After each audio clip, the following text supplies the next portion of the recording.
দুর্ঘটনা কবলিত বিমান উদ্ধার অভিযানের সবশেষ খবর জানাতে এই মুহূর্তে চট্টগ্রামের কর্ণফুলী নদীর মোহনায় আছেন সহকর্মী কমল দে। সরাসরি যাচ্ছি তার কাছে। কমল, প্রশিক্ষণ বিমান বিধ্বস্ত হওয়ার ঘটনায় নিহত স্কোয়াড্রন লিডার আসিম জাওয়াদের মরদেহ তার পরিবারের কাছে হস্তান্তরের প্রক্রিয়া নেওয়া হয়েছে বলে আমরা জানতে পেরেছি। কিছুক্ষণ আগে নৌবাহিনীর যে বিএনএস ইশাখা হাসপাতাল রয়েছে সেখানে তার পোস্টমর্টম সম্পন্ন হয়। এখন তার পরিবার সদস্যদের কাছে তার মরদেহ হস্তান্তর করবে।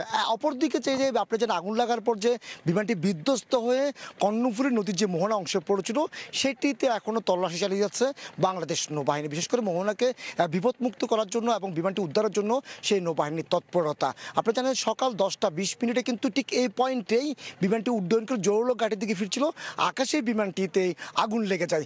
দুই বৈমানিক চেষ্টা করেছিলেন আপ্রাণ বিমানটিকে রক্ষা করার জন্য, কিন্তু শেষ মুহূর্তে যখন বিমানটি বিধ্বস্ত হয় তখনই কিন্তু তারা এই প্যারাশুট দিয়ে সেখান থেকে লাফিয়ে পড়ে। এর মাঝে স্কোয়াড্রন লিডার আসিম জাওয়াদ গুরুতর আহত হন এবং উইং কমান্ডার যিনি ছিলেন সোহান তিনিও আহত হয়েছেন। তাকে সম্মিলিত সামরিক হাসপাতালে চিকিৎসা দেওয়া হচ্ছে। দুপুর 12টার দিকে যখন নৌবাহিনী হাসপাতালে নেওয়ার পরে মৃত ঘোষণা করা হয় আসিম জাওয়াদকে।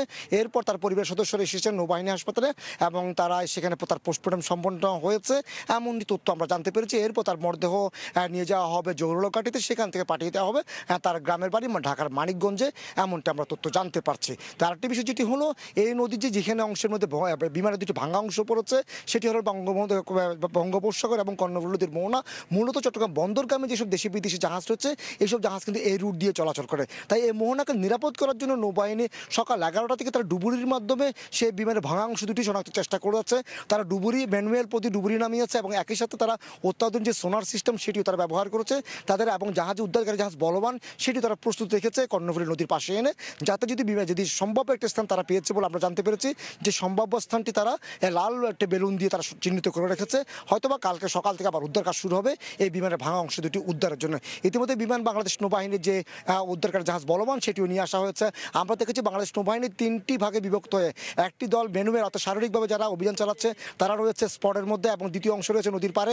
তারা পাশে সোনার জাহাজে রয়েছে একটি অংশ ইশাখা ঘাটি থেকে তারা নিয়ন্ত্রণ করছে। তাদের অভিযানটি কীভাবে চলবে এবং উদ্ধার কীভাবে সম্ভব হবে সেটি নৌবাহিনী চালিয়ে যাচ্ছে। অপরদিকে বাংলাদেশ বিমান বাহিনী সকালবেলা কোস্টগার্ড, ফায়ার সার্ভিস সবাই উদ্ধার কাজে অংশ নিয়েছিল।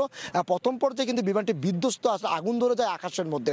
আকাশে আগুন ধরার পরে কিন্তু বিকট শব্দে বিস্ফোরণ করছে। আগুন ধরার পরও কিন্তু তার চেষ্টা করছিলেন শেষ মুহূর্ত পর্যন্ত বিমানটিকে রক্ষা করার জন্য দুই বৈমানিক উইং কমান্ডার সোহান এবং স্কোয়াড্রন লিডার আসিম জাওয়াদ। তারা কিন্তু শেষ মুহূর্তে চেষ্টা করেছেন, তারা ব্যর্থ হয়। বিমানটি ঠিক বিধ্বস্ত হওয়ার আগ মুহূর্তে তারা প্যারাশুট দিয়ে লাফিয়ে পড়ে ঠিক এই অংশের মধ্যে লাফিয়ে পড়েছিল এবং তারা নদীতে এসে পড়ে স্থানীয় লোকজন তাদেরকে উদ্ধার করেছে। উদ্ধার করে নিয়ে যাওয়ার পরে কিন্তু আসিম জাওয়াদকে মৃত ঘোষণা করা হয়েছে।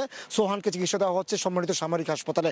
আর যাতে যে বিমানের যে ভাঙা অংশগুলো সেটা কিন্তু তদন্ত কাজও লাগবে। এই দুর্ঘটনা কেন ঘটেছে, আগামীতে প্রতিরোধমূলক ব্যবস্থা কী নিতে হবে সেটি পাওয়া যাবে কিন্তু এই বিমানটি উদ্ধার অংশ থেকে।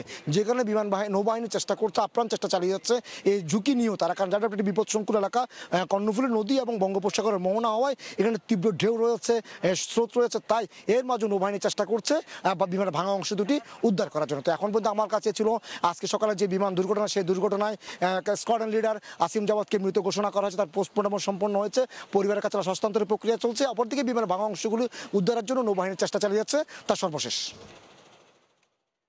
সরাসরি যুক্ত ছিলাম চট্টগ্রামে।